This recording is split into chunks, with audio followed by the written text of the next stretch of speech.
Technology is an integral part of our lives. We use it every day, and it extends our access to information through things we can't even see. With technology surrounding us and growing at such a fast rate, knowledge of how to use this resource and stay safe in the meantime is imperative. Welcome to CyberSafe News and Views, where we answer questions and share information to keep you in the know and cybersafe. Hello and welcome to CyberSafe News and Views. My name is Frazier and I'll be your guide. In today's episode, we're looking at the highlights of the week in tech news and delving into a critical topic that concerns every small business owner: the necessity of antivirus, anti-malware, and other protective software for your computer systems. Answering the question, do I really need all this stuff on my computer? Let's get started. This week in tech news has been eventful on the cybersecurity front, to say the least. We have seen a cybersecurity outage affecting a healthcare website for nearly a week. Imagine if your business was down for a week. A Screen Connect vulnerability confirmed that it is actively being exploited. An international effort by law enforcement to curb cybercrime. Spoiler alert, it's not going to help. And finally, an insight into how AI can help and affect your business in the future as it relates to cybersecurity. Let's dive into the highlights. Our top story this week revolves around a concerning cybersecurity outage affecting the healthcare sector. Change Healthcare has been grappling with the persistent cyber incident for 6 consecutive days, underscoring the vulnerability of critical services to prolonged disruptions. The outage raises questions about the broader implications on patient care and the urgent need for robust cybersecurity measures in the healthcare industry. In a noteworthy development, a vulnerability in Screen Connect is actively being exploited for malware delivery. Cybercriminals are leveraging this vulnerability to compromise systems and deliver malicious payloads. Organizations using Screen Connect are urged to promptly address and patch this vulnerability to safeguard against potential compromises and unauthorized access. Law enforcement agencies have stepped up their efforts in combating cybercrime. A substantial $10 million reward has been announced for information leading to the identification and apprehension of leaders associated with the Lockbit ransomware gang. I understand law enforcement is trying to make an effort here in offering money for evidence that leads them to the Lockbit ransomware gang. But there's a few problems. One, ransomware makes billions of dollars estimated globally. So a few $1 million just isn't going to make a huge difference, most likely. And two, ransomware is an international problem. Until our governments work together to solve these problems, which is not likely to happen anytime soon, this change is not going to affect any ransomware gang. Let's move on. Shifting gears to the future of cybersecurity, insights into 2024 reveal the increasing integration of artificial intelligence in cybersecurity strategies. AI is positioned as a pivotal tool to enhance threat detection and response capabilities. The evolving landscape underscores the importance of staying ahead of advanced threats through the adoption of AI-driven security measures. As is the case with all technology, Peter Parker's uncle said it best: with great power comes great responsibility. As artificial intelligence continues to evolve and become more accessible for general use, there are many ways it can affect you and your small business. 1. AI can significantly enhance threat detection capabilities for small businesses. Machine learning algorithms can analyze vast amounts of data, identify patterns, and detect anomalies that may indicate a potential cybersecurity threat. This proactive approach allows small businesses to detect and respond to threats more efficiently. 2. AI systems are capable of behavioral analysis, which involves monitoring and understanding the typical behavior of users and systems. Any deviations from the norm can be flagged as potential security incidents. This is particularly beneficial for small businesses that may not have dedicated cybersecurity teams, as AI can automate the process of identifying suspicious activities. 3. AI-driven cybersecurity solutions can automate responses to certain types of threats. This includes isolating affected systems, blocking malicious activities, or even initiating incident response procedures. Automation can be particularly valuable for small businesses with limited resources, allowing them to respond swiftly to cyber threats without requiring constant human intervention. 4, Small businesses are often targeted by phishing attacks. AI-powered systems can analyze emails and other communication channels to detect phishing attempts. Advanced algorithms can recognize patterns and characteristics associated with phishing, providing an additional layer of defense against social engineering attacks. 5, AI can assist in identifying and managing vulnerabilities in a small business's infrastructure. By continuously scanning for vulnerabilities and prioritizing them based on potential risks, AI-driven solutions help small businesses stay ahead of potential exploits. This proactive approach is crucial for maintaining a secure digital environment. 6, AI technologies can contribute to improving user authentication processes. Behavioral biometrics and other AI-driven authentication methods can enhance the accuracy of verifying user identities, reducing the risk of unauthorized access. This is especially relevant for small businesses seeking efficient yet secure authentication solutions. 7, AI enables the analysis of vast data sets to derive actionable insights. Small businesses can leverage AI-driven security analytics to gain a comprehensive view of their cybersecurity posture. This includes identifying trends, understanding potential risks, and making informed decisions to strengthen overall security. The integration of artificial intelligence in cybersecurity offers numerous benefits for small businesses, providing advanced threat detection, automated responses, and improved overall security posture. By leveraging AI-driven solutions, small businesses can enhance their resilience against evolving cyber threats, even with limited resources and cybersecurity expertise. However, it's important to acknowledge that, like any technology, AI also comes with potential dangers and challenges for small businesses. Before you take the plunge into the world of AI, look before you leap. Here are some things to consider. 1, Implementing AI-driven cybersecurity solutions can be costly for small businesses. The initial investment in technology, training, and infrastructure may strain limited budgets. Small businesses need to carefully assess the cost implications and consider whether the benefits outweigh the expenses. 2, Operating and managing AI systems require specialized skills. Small businesses may face challenges in finding and retaining employees with the necessary expertise in AI technologies. The shortage of skilled professionals in the field may limit the effective utilization of AI for cybersecurity. 3, AI algorithms, while powerful, are not infallible. There is a risk of false positives, flagging non-threats as threats and false negatives, failing to detect actual threats. Over-reliance on AI without human oversight can lead to misguided decisions, potentially resulting in security incidents or unnecessary disruptions. 4, AI systems often rely on vast amounts of data for training and analysis. Small businesses need to carefully manage and protect the privacy of sensitive information, especially if they are utilizing AI tools that process customer data. Mishandling data could lead to regulatory issues and damage the business's reputation. 5, Many small businesses may rely on third-party vendors for AI-driven cybersecurity solutions. Depending on external providers introduces a dependency, and if these vendors face issues such as service outages or security breaches, it could directly impact the cybersecurity defenses of the small business. 6, As AI technologies evolve, cybercriminals may also leverage AI for more sophisticated and targeted attacks.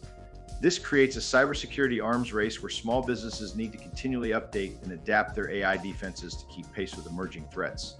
7, AI systems are not immune to biases present in the data on which they are trained.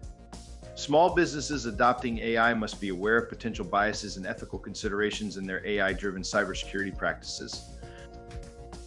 In conclusion, while AI presents substantial benefits for small businesses in enhancing cybersecurity, it is crucial to approach its adoption thoughtfully. Recognizing and addressing potential dangers, including cost implications, skill gaps, and ethical considerations, is essential to maximizing the positive impact of AI on cybersecurity while minimizing risks. Those are our news articles this week.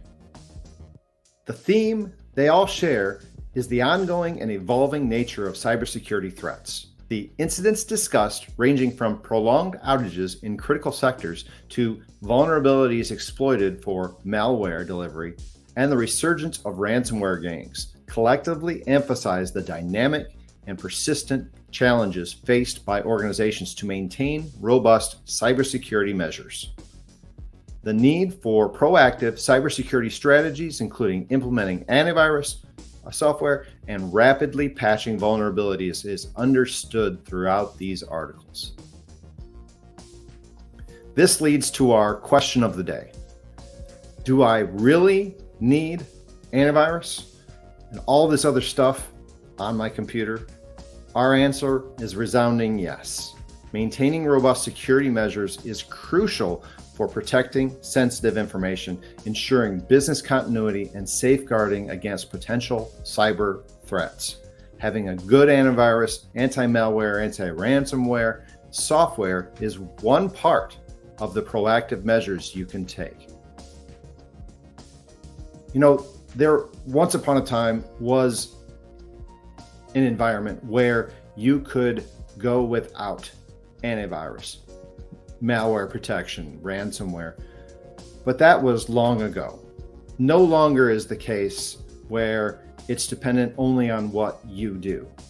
Yes, that's a factor, but it is no longer just that. If you end up navigating to a site that is already hacked, but they don't know it or they haven't stopped it yet, you could be hacked. There's evidence of those actually happening in the wild where the person did nothing but navigate to a hacked site.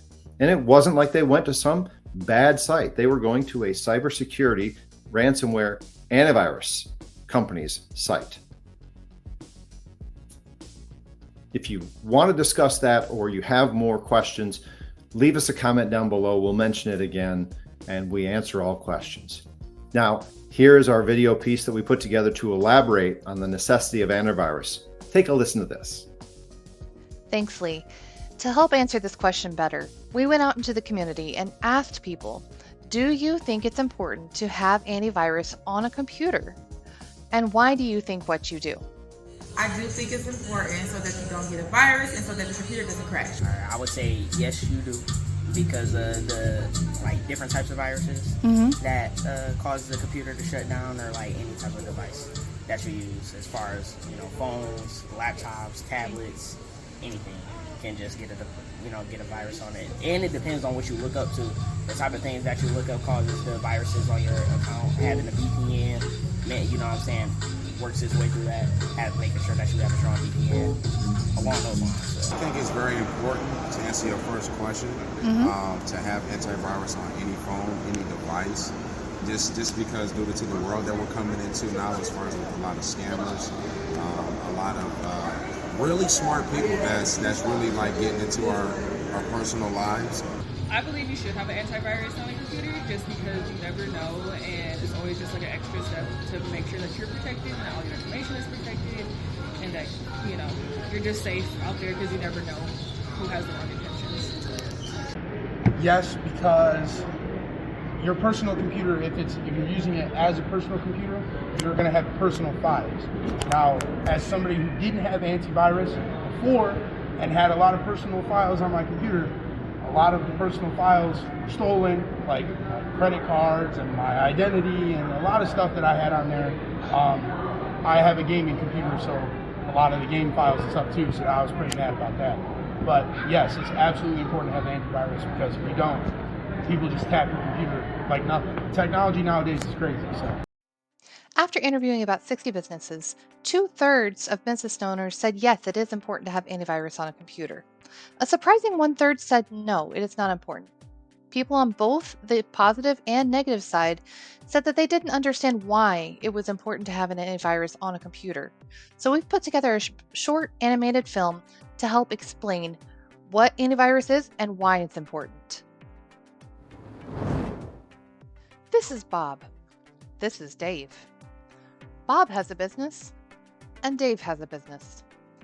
Bob gets regular checkups. Dave checks up on people he's following. Bob practices good computer security habits. Dave has a computer, but doesn't think he needs to worry about security. Bob has a business that is able to thrive and continue to grow and scale. Dave's business gets hacked. His financial accounts and his customers' information is stolen. Be like Bob. Dave, you might want to listen to this. Antivirus software is essential for protecting your computer from various types of malicious software, commonly known as malware. Here are several reasons why having antivirus protection is important. Virus prevention. Antivirus software is designed to detect and prevent viruses from infecting your computer. Viruses are malicious programs that can replicate and spread to other files and computers, causing damage to your system and data. Malware protection. Antivirus programs also safeguard against a broader range of malicious software, including malware, spyware, adware, and ransomware. These types of malware can compromise your privacy, steal sensitive information, or disrupt the normal functioning of your computer. Email and web protection. Antivirus tools often include features to scan email attachments and links, as well as web pages for potential threats. This helps prevent malware from entering your system through email or while browsing the internet. Automatic updates. Antivirus software typically receives regular updates to its virus definitions and detection mechanisms. These updates ensure that the antivirus program can recognize and defend against new and evolving threats. Real-time scanning. Many antivirus solutions offer real-time scanning, constantly monitoring your system for suspicious activities or files. This proactive approach helps identify and neutralize threats before they can cause harm. Quarantine and removal. If a threat is detected, antivirus software can isolate the infected files in a quarantine area, preventing them from causing further harm.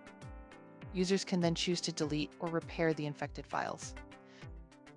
Protection for online transactions. Some antivirus programs include features that enhance the security of online transactions, providing a safer environment for activities such as online banking and shopping. System performance. While older antivirus programs may have been criticized for slowing down computer performance, modern antivirus software is designed to have minimal impact on system resources. They are optimized to provide effective protection without compromising your computer's speed and responsiveness. In summary, antivirus software is a crucial layer of defense against the constantly evolving landscape of online threats. Regularly updating your antivirus program and practicing safe computing habits, such as avoiding suspicious emails and websites, will help ensure the security of your computer and personal data. Okay, I'm listening. But what does an antivirus do that I can't do myself? I'm glad you asked. Antivirus software performs several specialized functions that may be challenging or impractical for an average user to handle manually. Here are some key tasks that antivirus software automates and performs more effectively.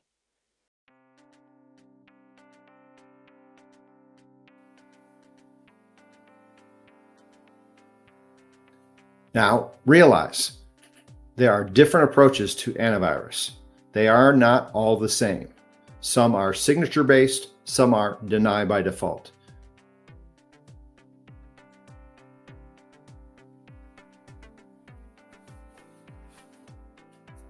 So a signature-based antivirus has to actually see the virus in the wild and then make a signature of what it looks like, what does it act like, what does it do, the program execution name. It does all of that, packages it up for everyone, and then sends out an update. That's one approach. The other approach is a deny by default. This is much more intensive as a general rule, which means the deny by default says, if I don't know about it, that software, I'm not going to allow it. If it shows up with a different signature, a different program execution name, it's going to block things by default. This comes down to how vital are your devices, how critical is your information, and how valuable is your information for what you actually choose. Basically, do you want to be proactive or do you want to play catch up? Those are the two different approaches for antivirus. An additional article that hit our radar this week was that Microsoft put out a security patch that involved 73 flaws, including 2 zero-day vulnerabilities that were already out there and in the wild. Now, we'll talk briefly about what zero-day vulnerabilities are, but this is an absolutely critical patch. If you don't have it already deployed, you need to get it deployed. So let's talk about zero-day vulnerabilities. And there's other sites, other podcasts, other YouTube channels that would go into this in much greater detail. But zero-day vulnerabilities are vulnerabilities that are out there in the wild that a company either knows about or discovers. And instead of advertising those to the market at large, it decides to fix them before they become widely known. Now, this is their practice. Is it good or bad? It's bad that it's a zero-day vulnerability, meaning, hey, someone can get hacked simply because they're running, for example, Windows 10, the right version, the right patch level. You're doing everything that you think is correct, and yet you can be hacked. Or a browser vulnerability, whatever it is. Could be an individual browser, could be the OS. But those vulnerabilities, if they're discovered by a hacker, can lead to you being hacked, you being ransomware, simply because you're running the software without an appropriate version or a fix to that, which these zero-day vulnerabilities means there's not a patch until Microsoft, Google, or whomever comes out with that patch. So absolutely critical to apply these as soon as possible. If you do anything online and you're watching a podcast, you do things online. An additional topic that we get asked about frequently is patches. Do patches happen automatically? On personal devices, generally, yes. And no, sorry.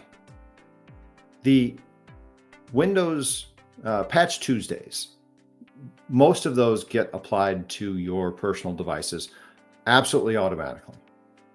But when they come out with a new OS level and they're going to upgrade, they put out a patch bundle, a grouping of patches that takes you to the next incremental level for Windows 10, Windows 11.